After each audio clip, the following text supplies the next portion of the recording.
सो hi everyone. So previous video में हमने देखा था कि पोस्ट ऑफिस की तरफ से रिक्रूटमेंट निकला था। तो आज हम इस वीडियो में देखेंगे कि आपको एप्लीकेशन फॉर्म कैसे फिल करना है स्टेप बाय स्टेप। तो उससे पहले एक बार हम रिकैप देख लेते हैं कि इसमें कौन कौन अप्लाई कर सकता है और क्या क्या रिक्रूटमेंट की नोटिफिकेशन थी। तो बेसिकली यहाँ पे इंडियन पोस्ट की तरफ से रिक्रूटमेंट निकली थी for the GDS branch post master, assistant branch post master. और जो सैलरी आपके यहाँ पे रहने वाली दैट इज 10,000 टू 29,000 के बीच में यहाँ पे रहने वाली है per month. Job location across India रहने वाली है। टोटल वैकेंसीज बहुत अच्छी वैकेंसीज है, 44,000 प्लस यहाँ पे वैकेंसीज निकली हुई है। लास्ट डेट 5 अगस्त 2024 यानी 5 अगस्त से पहले आपको एप्लीकेशन फॉर्म फिल कर लेना है। और इसमें कोई भी 10th पास इजीली अप्लाई कर सकता है। बस आपकी 10th कंप्लीट होनी चाहिए, आपकी एज जो है 18 प्लस होनी चाहिए और 18 से 40 के बीच में होनी चाहिए। बस ये बेसिक रिक्वायरमेंट है। तो 2024 बैच भी इसमें अप्लाई कर सकता है। सो लेट्स सी कैसे आपको एप्लीकेशन फॉर्म फिल करना है। तो लिंक आपको नीचे डिस्क्रिप्शन में मिल जाएगा, वहां से आप इजीली एक्सेस कर सकते हो। Okay, so once you click on the link given the description you will be directed to the jobforfreshers.co.in। वहाँ पर आपको सारी डिटेल्स मिल जाएगी और बॉटम में आपको मिल जाएगा how to apply for India Post. तो आपको just click on click here to apply कर लेना है। तो जैसे आप क्लिक करोगे तो you will be directed to the official website. तो यहाँ पे आपको क्या करना है, नोटिफिकेशन अगर डाउनलोड करना है तो डाउनलोड कर लेना, वरना आप डायरेक्टली रजिस्ट्रेशन पे क्लिक करके रजिस्ट्रेशन स्टार्ट कर सकते हो। तो रजिस्ट्रेशन करना बहुत ही ईजी है। यहाँ पे आपको अपना मोबाइल नंबर फिल कर लेना है, ईमेल आईडी फिल कर लेनी है, यहाँ पे आपको नेम फिल कर लेना है, फादर्स नेम फिल कर लेना है, डेट ऑफ बर्थ फिल कर लेना है और यहाँ पे आपको जेंडर सिलेक्ट कर लेना है। कम्युनिटी पे जिस भी कम्युनिटी से आप बिलोंग करते हैं यहाँ पे से आप सिलेक्ट कर लेना है। उसके बाद है सर्कल इन विच। ओके, सो आपको अपना जो सर्कल है यानी जिस भी स्टेट से आपने अपनी ग्रेजुएशन कंप्लीट करी है तो यहाँ पे इसको सिलेक्ट कर लेनी है। यहाँ पे से जो भी आपका ईयर है, ठीक है, आपको जो भी 10th पास आपने यहाँ पे करी हुई है तो यहाँ पे से आपको सिलेक्ट कर लेना है। उसके बाद आपको अपने यहाँ पे मोबाइल नंबर और ईमेल आईडी वेरीफाई कर लेनी है। उसके बाद सबमिट पे क्लिक कर लेना है। तो एक बार आपने अपना मेल आईडी और फोन नंबर वेरीफाई कर लिया, देन आप नेक्स्ट स्टेप में आपको अपना आधार नंबर यहाँ पे डाल देना है। उसके बाद are you person with disability में यहाँ पे आपको नो सिलेक्ट कर लेना है। तो जो भी लैंग्वेज आपने यहाँ पे सेकेंडरी स्कूल में पढ़ी हुई है तो आप यहाँ पे सिलेक्ट कर लेना, ठीक है। जो भी आपकी स्टेट की लैंग्वेज है आप यहाँ पे सिलेक्ट कर सकते हो।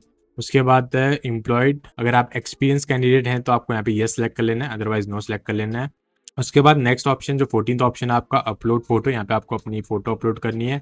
जैसा कि फॉर्मेट साइज मैंने बताया था कि यहाँ पे जो साइज आपका रहेगा 50 KB तक आप यहाँ पे जो है आपकी फाइल का साइज रहना चाहिए और डायमेंशन भी ऑलरेडी यहाँ पे मेंशन है। उसके बाद है अपलोड सिग्नेचर। तो सिग्नेचर का जो साइज है वो 20 KB तक होना चाहिए, यानी 20 KB से बियॉन्ड नहीं होना चाहिए। मैक्सिमम जो होना चाहिए आपका 20 KB तक होना चाहिए और डायमेंशन भी यहाँ पे ऑलरेडी मेंशन है।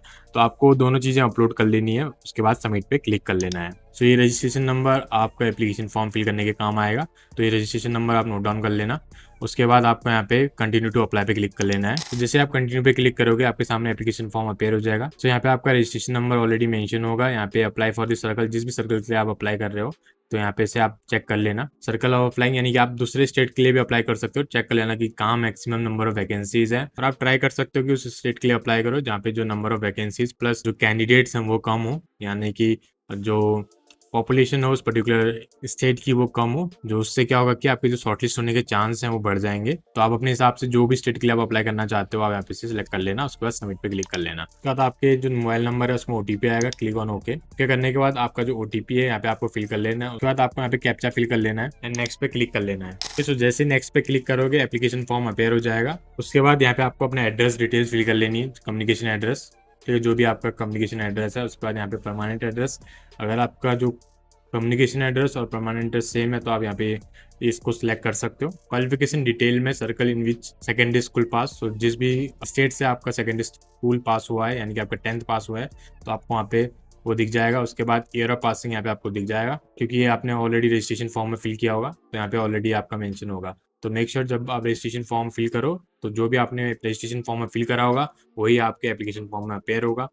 ओके, तो उस टाइम चेक कर लेना कि वो करेक्ट है कि नहीं है। उसके बाद यहाँ पे से आपको बोर्ड सेलेक्ट कर लेना है। नेक्स्ट होगा सिलेक्ट रिजल्ट टाइप, जो भी आपका ग्रेडिंग सिस्टम है आप वो सिलेक्ट कर लेना। मार्क्स सिस्टम होगा तो वो सिलेक्ट कर लेना। ग्रेडिंग सिस्टम होगा तो आपको कन्वर्ट करना होगा ग्रेड को परसेंटेज पे। तो 10th में आपका जो भी एक्सटर्नल लैंग्वेज होगा यानी कि English, mathematics, science, social science के अलावा जो आपका हिंदी या आसामी, जो भी आपकी रीजनल लैंग्वेज अगर 10th में थी तो आप यहाँ पे से सिलेक्ट कर सकते हो, ठीक है। और मैंडेटरी भी है to have the regional language in your 10th। अगर आपकी हिंदी थी तो हिंदी सिलेक्ट कर लेना, आपकी बंगाली थी या आसामी थी, अगर आप तमिल से हैं तो आप यहाँ पे लिख सकते हो तमिल, ठीक है।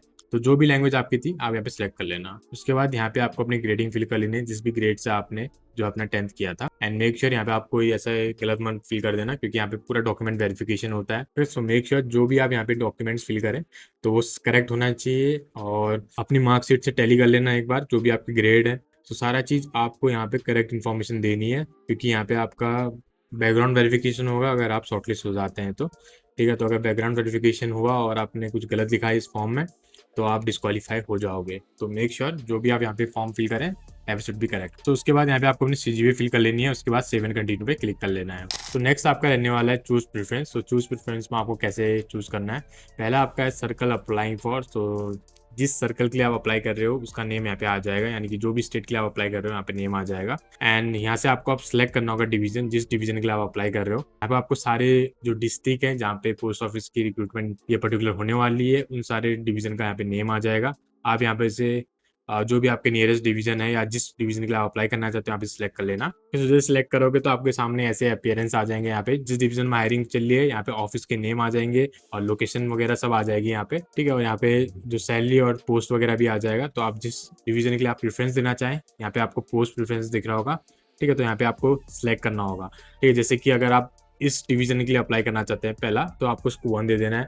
अगर आप चाहते हो कि चलो हरिद्वार के लिए आप देना चाहते हो तो उसको 2 दे देना है। तो आप जिस डिवीजन के लिए अप्लाई कर रहे हो उसके हिसाब से यहाँ पे आपको पोस्ट प्रेफरेंस देने होंगे, 1 और 2 यहाँ पे लिखना होगा। ओके, सो यहाँ पे से आप अपने जो भी प्रेफरेंस है यहाँ पे से सिलेक्ट कर सकते हो। ठीक है, यहाँ पे से 1 to 10 तो जितने भी आपके प्रेफरेंस है आप यहाँ पे से सिलेक्ट कर सकते हो। उसके बाद नेक्स्ट आपका रहता है please select the circle division for verifying the document. तो डॉक्यूमेंट वेरिफिकेशन के लिए आपको यहाँ पे से सर्कल सिलेक्ट कर लेना है। जो भी आप स्टेट से हो आप होंगे तो उसके स्टेट का यहाँ पे आपको सिलेक्ट कर लेना है और सिलेक्ट द डिवीजन। तो नेक्स्ट है आपका डिक्लेरेशन। डिक्लेरेशन में जस्ट चेक दिस बॉक्स, उसके बाद सेव एंड प्रोसीड पे क्लिक कर लेना है। तो आपको ओके ओके क्लिक करते रहना है। लास्ट है आपका रजिस्ट्रेशन नंबर यहाँ पे दिख जाएगा, मोबाइल नंबर यहाँ पे दिख जाएगा, नेम आपको दिख जाएगा, कम्युनिटी यहाँ पे आप दिख जाएगी, और यहाँ पे आपको अमाउंट भी दिख जाएगा जो कि 100 रुपीज़ है। अगर आप जनरल कैटेगरी से हैं तो आपको 100 रुपीज़ यहाँ पे पे करना होगा। अगर आप अदर कैटेगरी से हैं लाइक शेड्यूल कास्ट से हैं या फीमेल कैंडिडेट है तो आपके लिए यहाँ पे फ्री रहने वाला है, तो आपको कोई यहाँ पे पे करने की जरूरत नहीं पड़ेगी, आप डायरेक्टली सबमिट कर सकते हो। बट अगर आप जनरल कैटेगरी से तो आपको मेक पेमेंट करना होगा। तो जैसे मेक पेमेंट पे क्लिक करोगे आपके सामने ऑप्शंस खुल जाते हैं, internet banking, credit card, QR, that is UPI वगैरह से भी आप डायरेक्टली पे कर सकते हो। ठीक है, 100 रुपीज़ आपको पे करना होगा। उसके बाद पेमेंट करने के बाद आपका फॉर्म जो है सबमिट हो जाएगा। ओके, सो बहुत ही ईजी एप्लीकेशन फॉर्म फिल करना, और जब भी आप एप्लीकेशन फॉर्म फिल करें तब मेक श्योर कि आप एक बार रीचेक जरूर करना, क्योंकि अगर एप्लीकेशन में कुछ भी मिस्टेक्स होती है तो वो आपका रिजेक्शन का कारण बन सकता है।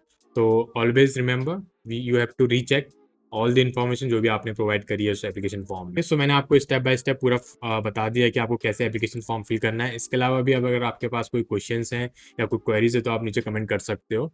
और अगर आपने अभी तक SSC और IBPS के लिए अप्लाई नहीं किया है तो उसमें भी अप्लाई कर लेना। तो उसका भी मैंने एप्लीकेशन फॉर्म के लिए अलग से वीडियो बनाई हुई है, तो अगर आपको कोई इशू आता है तो वो भी आप देख सकते हो वीडियोस। ठीक है, सारे लिंक आपको नीचे डिस्क्रिप्शन में मिल जाएंगे, वहाँ से आप इजीली चेकआउट कर सकते हो। ओके, एंड अगर आपको ये इन्फॉर्मेशन अच्छी लगे तो आप लाइक कर देना वीडियो को और सब्सक्राइब कर लेना चैनल को। बाकी मिलते हैं हम नेक्स्ट वीडियो में। Till then take care, stay safe and keep applying for the job. All the best, bye bye.